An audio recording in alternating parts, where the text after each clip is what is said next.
श्याम सुंदर काका के घर पर गांव का इकलौता लैंडलाइन था जो सभी का दुलारा था। अब उसी की वजह से तो दूर दराज के लोगों से बात हो जाया करती थी। कभी कभी अच्छी तो कभी बुरी खबर भी मिल जाते थे। कौन सा समय होगा आप समझ ही गए होंगे।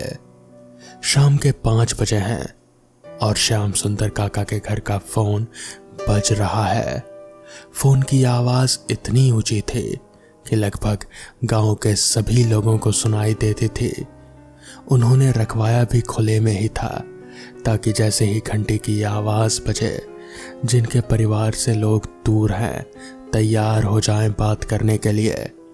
कुछ ही देर में श्याम काका ने आवाज लगाई, माधव, अरे माधव, तुम्हारी बहन के ससुराल से फोन आया है, जरा दौड़ कर आओ, कुछ बहुत ही खास बात करनी है तुमसे। माधव दौड़ता हुआ आता है और श्याम काका से कहता है, माफ करना काका, गायों को चारा डाल रहा था, वो सब बात में बताना, पहले ये लो फोन पर बात करो। दूसरी तरफ से दामाद जी बतिया रहे हैं। माधव की बहन शालिनी उसे मिर्गी के दौरे आते थे। ये बात उसके ससुराल वालों को पता थी। वैसे वो बहुत ही सुशील और सुंदर कन्या थी। दौरे की बात जानते हुए भी उन लोगों ने शालिनी से शादी के लिए हामी भरी। माधव फोन लेता है, सब हालचाल ठीक है ना?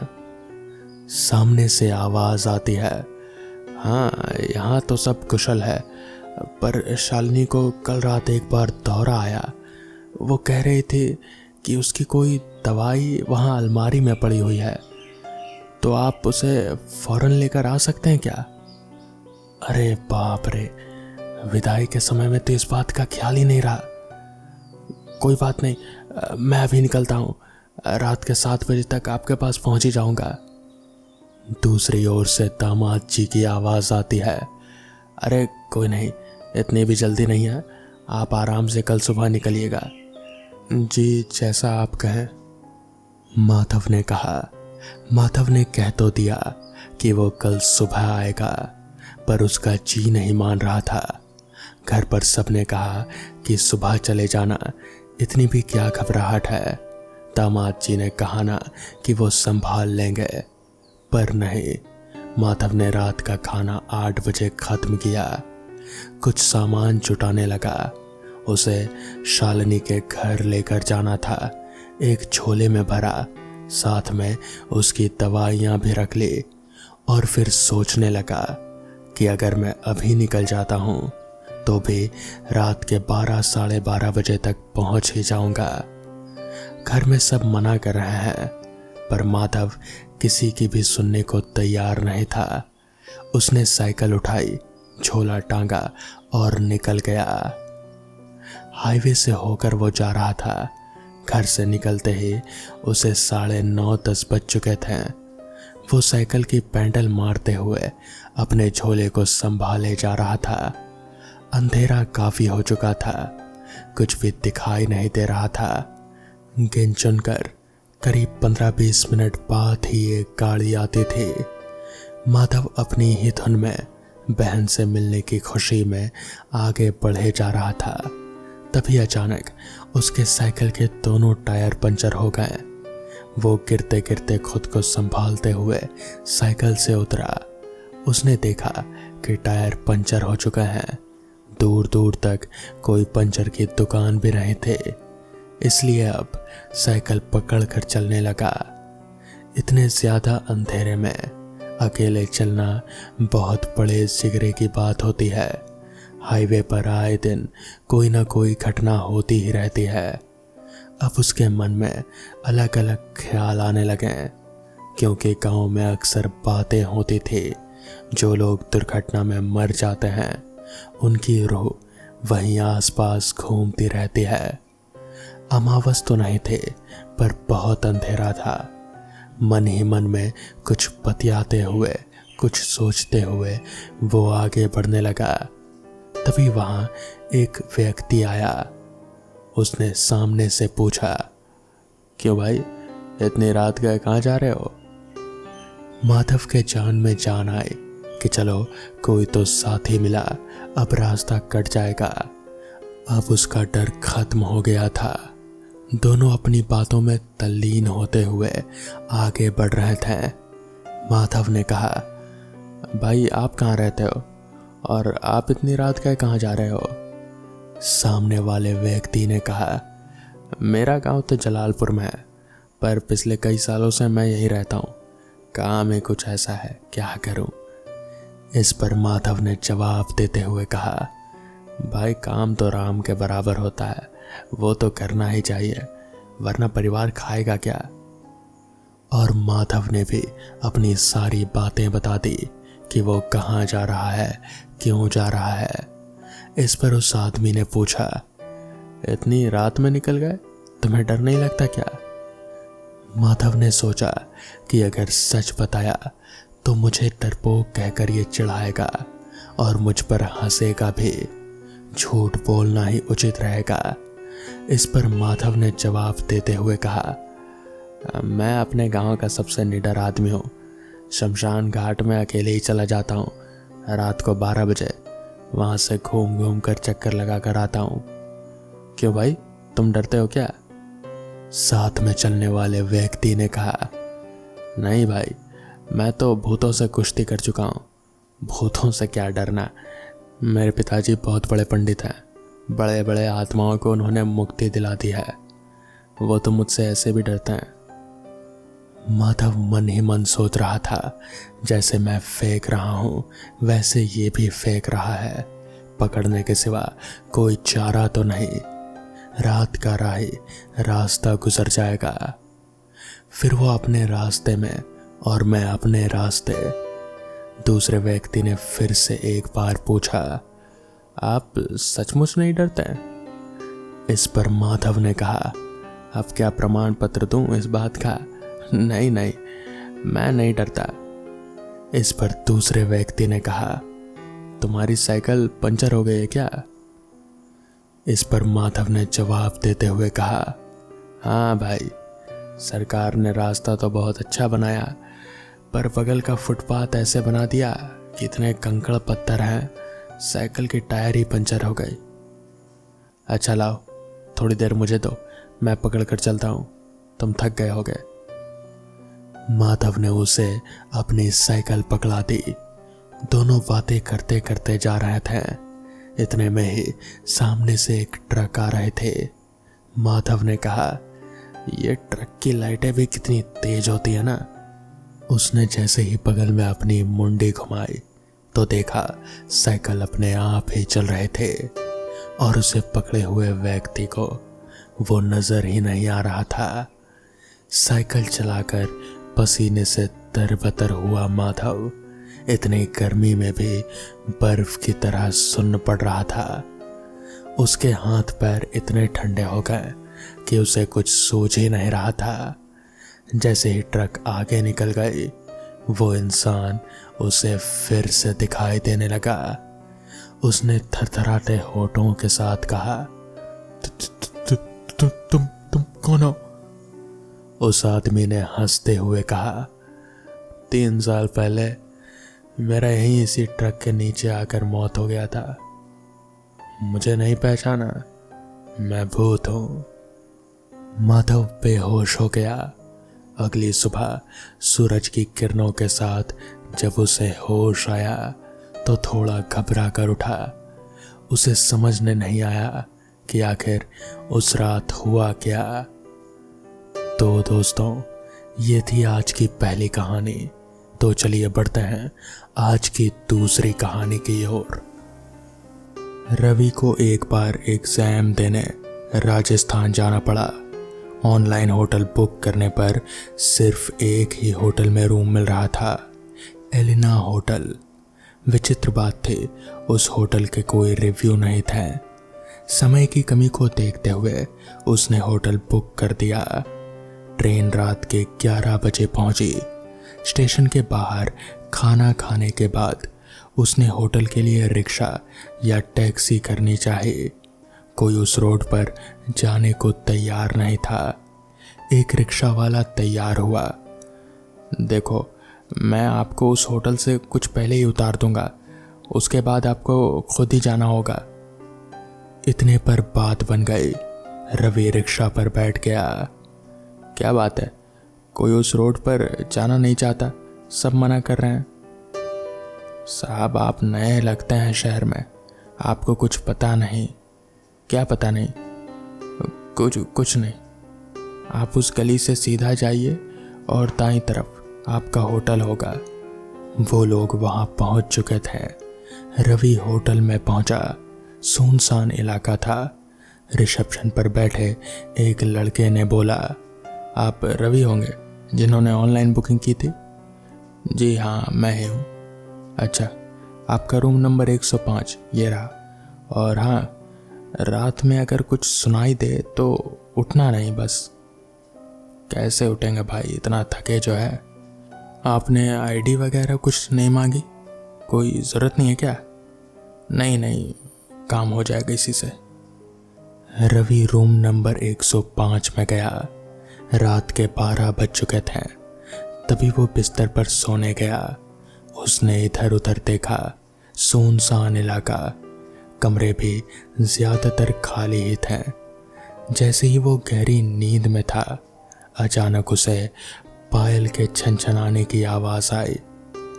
तो कभी उसे ऐसा लगता कि कोई उसके कमरे की तरफ दौड़ रहा है, लेकिन उसे रिसेप्शन पर कहे लड़के की बात याद आ गई कि रात में उठना नहीं। वो चुपचाप सो गया। अगली सुबह उठा और जाने के लिए तैयार हो गया। वो नीचे खाने के लिए होटल के रिसेप्शन पर बात करने गया। क्या मुझे कुछ खाने को मिल सकता है? जी सर, बिल्कुल। रात में मुझे पायल की आवाज़ आ रही थी, क्या कोई टीवी भी ऑन था क्या, या फिर कुछ और? रिसेप्शन वाले ने कोई जवाब नहीं दिया। सर, आपका नाश्ता तैयार है। रवि खाने की टेबल पर बैठ गया। कुछ देर उसने खाना खाया, जिसके बाद वो एग्ज़ाम देने सेंटर पर निकल गया। जब एग्ज़ाम सेंटर पर गया तो उसकी आईडी मांगी गई। अरे ये क्या, आईडी कार्ड कहाँ गया? लगता है होटल में ही कल छोड़ आया। उसके पास 2 आईडी थी। उसने दूसरी आईडी दिखाई और एग्ज़ाम देने चला गया। ट्रेन रात की थी। उसने सोचा एग्ज़ाम देने के बाद उस होटल जाकर आईडी लेकर फिर स्टेशन चला जाएगा। 2 शिफ्टों में एग्ज़ाम देने के बाद उसी होटल पर वो आ गया। शाम के 6 बज चुके थे।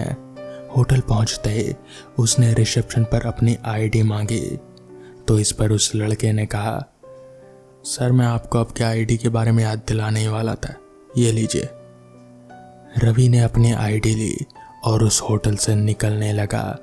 तभी उसे महसूस हुआ कि जैसे फिर से उसके कानों में पायल की आवाज़ टकराई हो। उसने अपनी घड़ी की ओर देखा तो पाया कि ट्रेन के समय में अभी वक्त है। वो वापस उस रिसेप्शन वाले लड़के के पास गया और उसने पूछा, अच्छा, सुबह जब मैंने पूछा कि यहाँ पायल की आवाज़ आती है तो आपने कोई जवाब नहीं दिया। यहाँ पर ऐसा क्यों होता है? कल रात को मैं लगातार पायल की आवाज़ सुन रहा था। इस पर वो लड़का रवि की बात को सुनकर जैसे अनसुना सा कर दिया और उस लड़के ने फिर कहा, सर आपको जाना चाहिए, आपकी ट्रेन छूट जाएगी। इस पर रवि ने कहा, नहीं, मेरी ट्रेन में अभी वक्त है। अच्छा, ऐसा क्यों होता है? पायल की आवाज़, आप अगर बताना नहीं चाहते तो छोड़ दीजिए। जिस पर उस लड़के ने कहा, सर बहुत लंबी कहानी है। जिसके बाद रवि ने कहा, कोई बात नहीं, मेरे पास भी काफ़ी समय है। जिसके बाद उस लड़के ने बताना शुरू किया। रॉबर्ट और जोसेफ बहुत अच्छे दोस्त हैं। जोसेफ इस होटल का मालिक था। रॉबर्ट को भी वो यहीं पर काम पर रखता था, मतलब कि बिल्कुल एक पार्टनर जैसा। दरअसल इस होटल का असली मालिक जोसेफ ही था। उसकी इकलौती लड़की थी, उसका नाम एलिना था। जोसेफ और रॉबर्ट में घनिष्ठ दोस्ती थी। अपने काम और चतुराई से रॉबर्ट ने जोसेफ के दिल में अपने लिए एक खास जगह बना ली और उसका विश्वास पात्र बन गया। जोसेफ रॉबर्ट पर बेहद भरोसा करता था। कभी कभी तो जोसेफ विश्वास के कारण कंपनी के मुख्य काम रॉबर्ट को ही सौंप देता था। तब जोसेफ की लड़की इतनी बड़ी और सयानी नहीं हुई थी कि वो कंपनी का काम देख सके, इसलिए रॉबर्ट को जोसेफ ने अपने सह मैनेजर के रूप में यहाँ पर नियुक्त किया हुआ था। अचानक किसी घातक बीमारी के चलते जोसेफ रॉबर्ट को अपने घर बुलाकर अपनी पत्नी और बेटी के सामने उससे अपनी कंपनी की कुछ ज़रूरी बातें करता है। जोसेफ रॉबर्ट से कहता है, देखो जोसेफ, तुम मेरे सबसे अच्छे दोस्त हो और मेरे साथ मिलकर तुमने बहुत काम भी किया है, इसलिए तुम्हें मेरे काम का एक अच्छा तजुर्बा भी हो गया होगा। मैं अपनी बेटी एलिना को इस होटल का भार सौंप रहा हूँ। मैं जानता हूँ कि एलिना होटल के काम के बारे में इतना ज़्यादा नहीं जानती जितना कि तुम जानते हो। मैं चाहता हूँ कि तुम इस होटल को चलाने में मेरी बेटी की मदद करो। रॉबर्ट, अब से मेरी बेटी कंपनी के मालिक है और तुम्हें एलिना के साथ बिजनेस को आगे बढ़ाना है। रॉबर्ट जोसेफ का हाथ पकड़कर उससे कहता है, तुम चिंता मत करो जोसेफ, मैं हूं ना, मैं सब संभाल लूंगा। ये सुनकर जोसेफ के चेहरे पर एक मुस्कान आ जाती है। रॉबर्ट दोहरे चरित्र का आदमी था, लेकिन जोसेफ को फिर भी उसकी बातों पर जरा भी शक नहीं होता। जोसेफ अपनी बात रखकर निश्चिंत हो जाता है। जोसेफ की हालत ज़्यादा खराब होने की वजह से उनकी जगह उनकी बेटी एलिना होटल का भार संभालती है, जिसमें रॉबर्ट के उसके साथ भी शामिल था। कुछ महीनों तक कंपनी का कार्यभार संभालने के दौरान ही एलिना के पिताजी यानी कि जोसेफ गुजर गए। आखिर रॉबर्ट जैसा चाहता था वैसा ही हुआ। तब तक एलिना भी रॉबर्ट की मदद से कंपनी का सारा हिसाब किताब समझ चुके थे और वो अपने होटल के मुख्य काम अब रॉबर्ट को ना देकर खुद ही निपटा लेते थे। इससे रॉबर्ट को ये बात खल रही थी कि एलिना अब कंपनी का कोई भी मुख्य काम उसे नहीं सौंपती और खुद ही निपटा लेती है।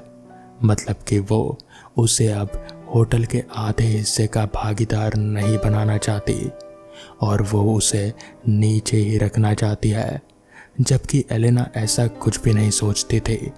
वो एक सकारात्मक सोच की लड़की थी।